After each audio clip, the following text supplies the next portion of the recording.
time has come to benchmark Warhammer 40,000 Space Marine 2 with over 40 GPUs, and the data's already in, so I can show you how your GPU performs in this game and whether or not an upgrade will be in order.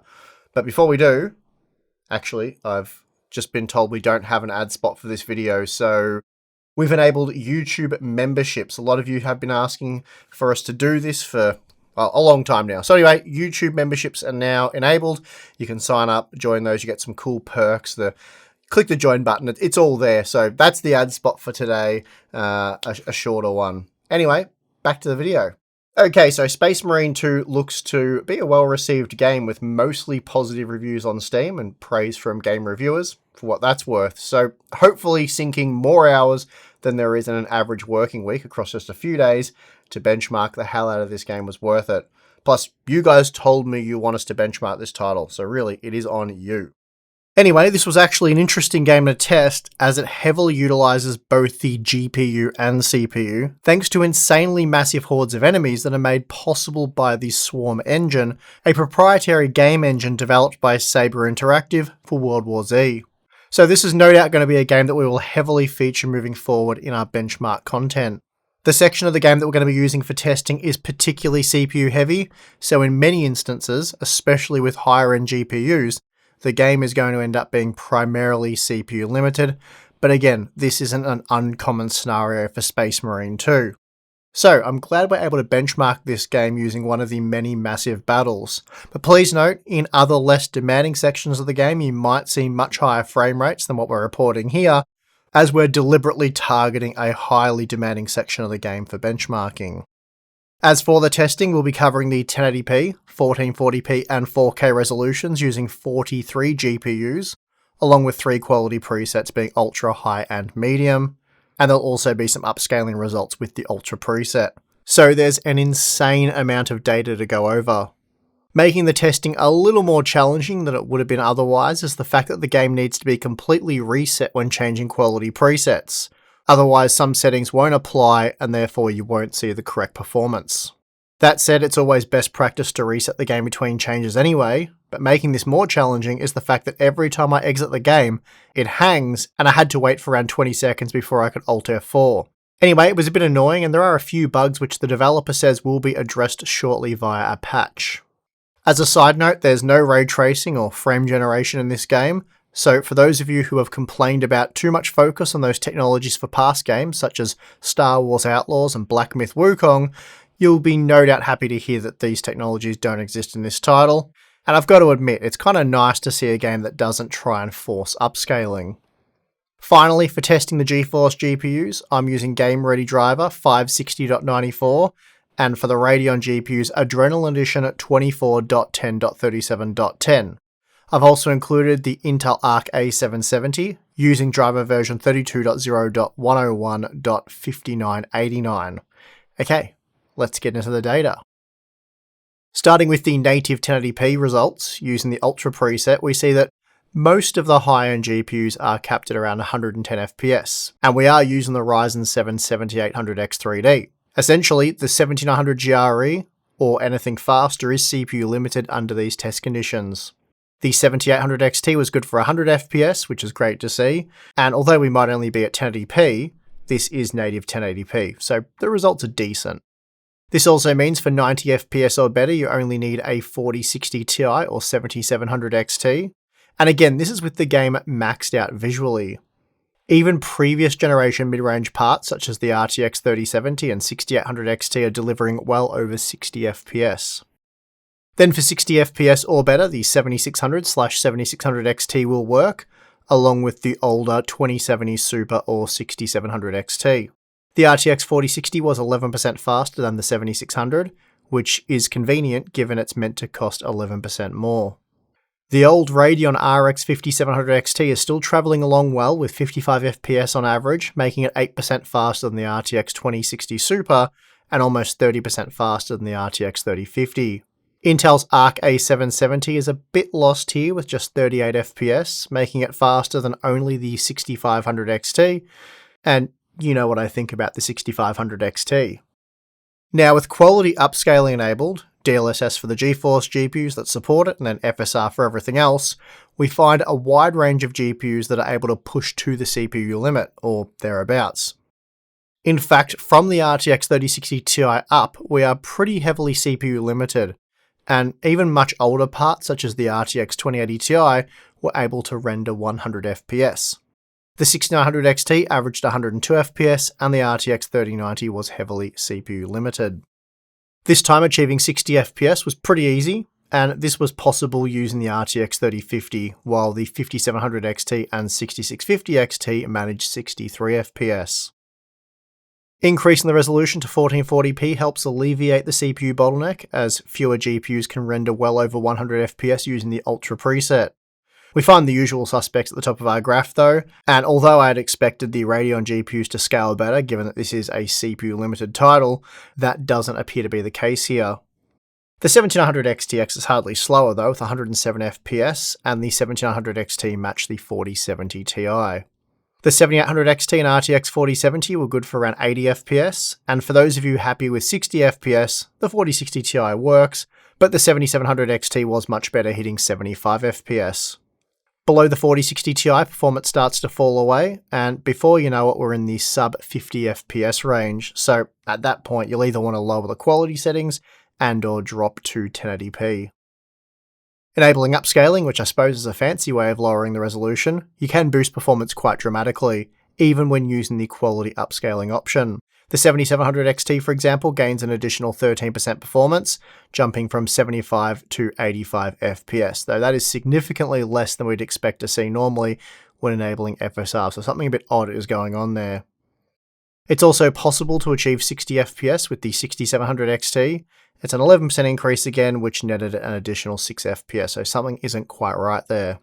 Now at 4K without upscaling, things get pretty tough for these GPUs, and now not even the RTX 4090 can render more than 100 FPS on average, falling just short with 95 FPS. Quite surprisingly, however, the 7900 XTX is the second fastest GPU, rendering 77 FPS, making it 15% faster than the RTX 4080 Super. In fact, the 7900 XT is able to match the RTX 4080, while the GRE matched the 4070 Ti Super, so the Radeon GPUs are performing really well here. The 7700 XT is roughly matching the RTX 4070 Super, and unbelievably the 7600 XT is also able to match the RTX 4060 Ti, albeit with just 31 FPS. Now, with quality upscaling enabled, the 7900 XTX only gains an additional 17% performance, making it slower than even the 4070 Ti Super. This is because the 4070 Ti Super saw a massive 63% performance increase with DLSS quality enabled. So again, it seems as though there's an FSR bug in the game right now, or perhaps it's an issue with the Radeon drivers, as performance using FSR is a bit all over the place. For example, the Radeon RX 7600 XT, that saw a solid 44% performance uplift with FSR enabled at 1440p, but here at 4K that margin is slashed to just 19%. So my advice here is just take this upscaling data with a grain of salt, especially on the FSR side of things, and instead let's just focus on the native resolution numbers. That being the case, let's drop the upscaling testing altogether, and instead we're going to focus exclusively on native resolution performance with the high and medium presets, and of course we will start with the high preset at 1080p. Once again, much of this data for the higher end GPUs is CPU limited, basically from the 7900 GRE up. Then for around 100 FPS on average, the RTX 4060 Ti, or preferably the 7700 XT, work.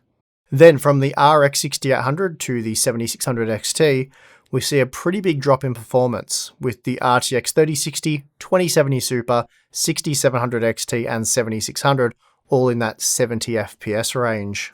Rendering 60 FPS with the high preset at 1080p is relatively easy, and even the 2060 Super's up to the task, along with the 5700 XT. Moving up to 1440p, we again find that performance is CPU limited from the 7900 XT and up, though you could probably include the RTX 3090 series as well. Again, the 7900 GRE is able to achieve 100 FPS, making it slightly slower than the 4070 Super. Meanwhile, the 7800 XT and RTX 4070 are neck and neck at around 90 FPS, with the 7700 XT averaging 82 FPS. That makes it almost 20% faster than the 4060 Ti. Then just below 60 FPS we find the RTX 4060 and 7600/7600 XT, which are only slightly faster than the old 2070 Super and 5700 XT. Beyond that, you'll probably want to lower the quality settings and/or resolution. Then at 4K, the CPU limits are once again removed, allowing us to look at true GPU performance, especially at the high end. The 7900 XT and 4080 Super are closely matched. The Radeon GPU was just 4% faster, while the 7900 XT is 2% slower than the standard RTX 4080.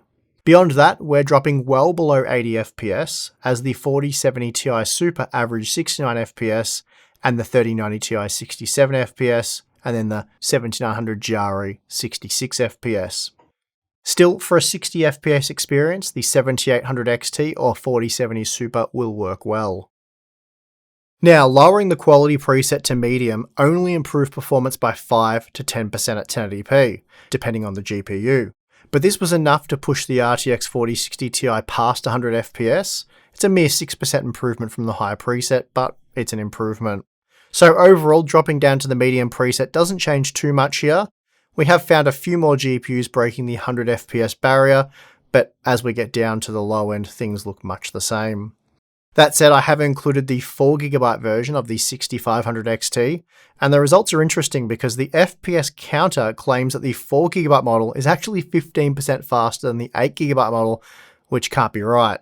However, technically it is, as the game doesn't work on the 4GB card.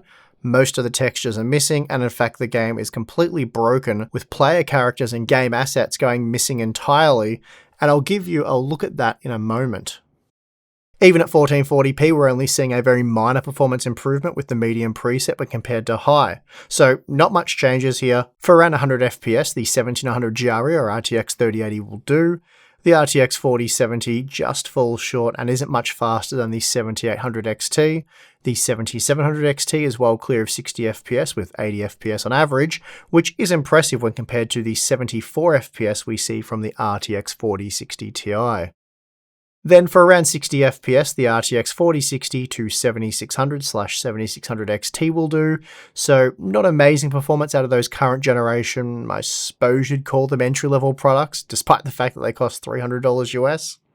Then finally, at 4K, the RTX 4090 was good for 110 FPS, which is about where the 7800X 3D will start to limit performance anyway.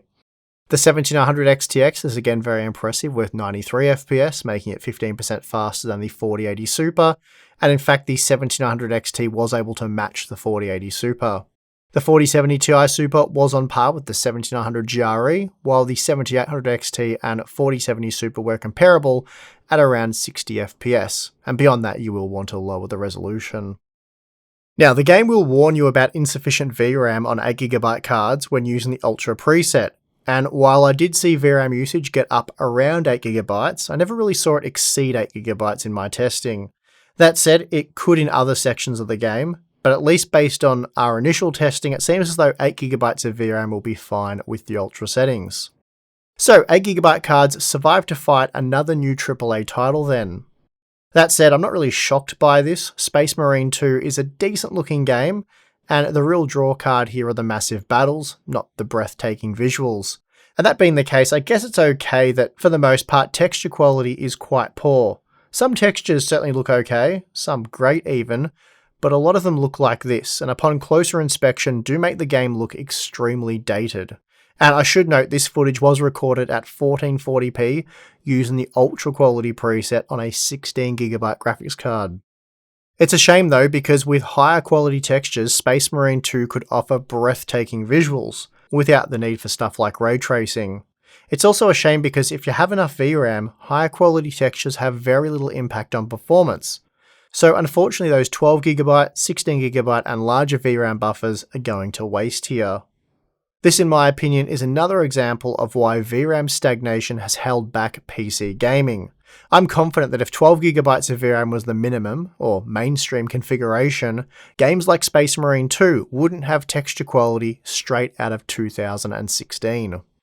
Now, while 8GB is sufficient for this title, it's also kind of the minimum, and although I didn't test any 6GB models, I have seen reports and evidence that 6GB cards suffer similar issues to that of 4GB cards, so let's take a look.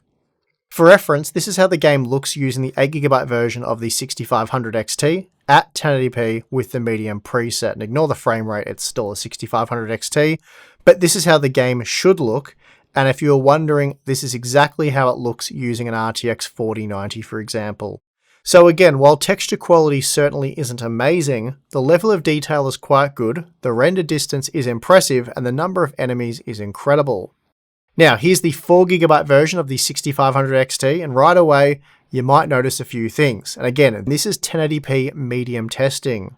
The character model textures are very muddy, and in fact, this applies to really everything. That big cannon in the distance no longer exists, and many of the game assets are now missing, along with all of the NPCs. Both the supporting characters and the enemies are gone, and therefore the game is obviously broken. You can't continue beyond this point because it's not working. And here's a look at how they compare side by side, if the previous footage somehow wasn't obvious enough. Again, with just 4GB of VRAM, all the enemies are gone, and the red lasers are just appearing out of nowhere, textures look horrible, and even some of the buildings are missing.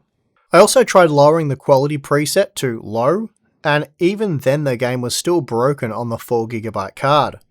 This footage is with the low preset at 1080p with performance upscaling enabled, and boy howdy does it look bad. But even here the enemies are still missing.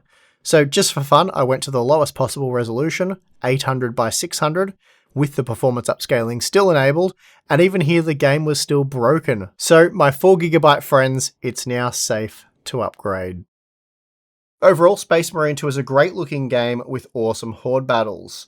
Now, we have touched on the texture details, which can make the game look a bit dated when you look a little bit too closely, but as I said, I think for this style of game, it's not something that's going to bother too many players, but it's also a shame because had the texture quality been much higher, the game would have been jaw-dropping.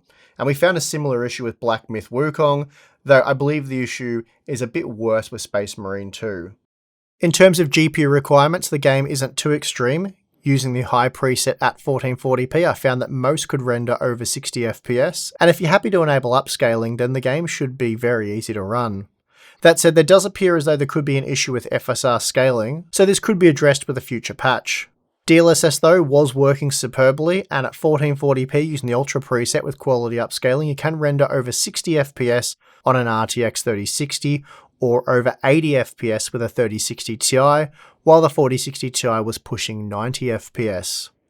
Also, again, keep in mind that we are testing a very demanding section of the game, so between the big battles you're likely to see much higher frame rates, and this is largely due to those CPU limits being removed. On that note, there's a good chance your CPU and not your GPU will be the limiting factor in this title, especially for those of you dialing down the visuals in search of higher frame rates.